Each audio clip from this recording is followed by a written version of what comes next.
Hello everybody, welcome back. Today as well we have got you another video. In this video I'll show you how you can create your own effects on TikTok. But before that, please do make sure to like our video, subscribe our channel, and yes, without any further delay, let's get started.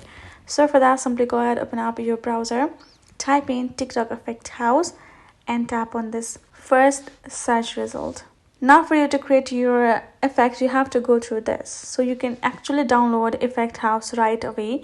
So you can start creating your effect. You can also see explore Effect House. I will suggest you to go through that first.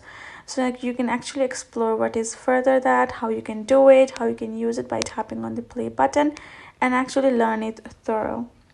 Now if you go back, you will find this kind of situation where you can see amplify your reach and etc. Now tap on the option of start creating, and you can see best practice for creating effects is effect guidelines given over here. You can see effect goals and design principle and etc. is given right over here, tips and tricks.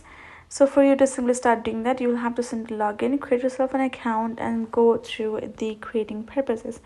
Now as you can see here in the section, it's kind of showing you at the laptop screen. So it's gonna be easy for you if you're gonna be choosing the laptop or MacBook of yours for this support. Once you have done that, you will be able to simply create yourself an effect. Likewise, you can use it on TikTok. So make sure to go through the learn section and you're good to go. So hope this video helped. Thank you so much for watching. I'll see you guys in our next video.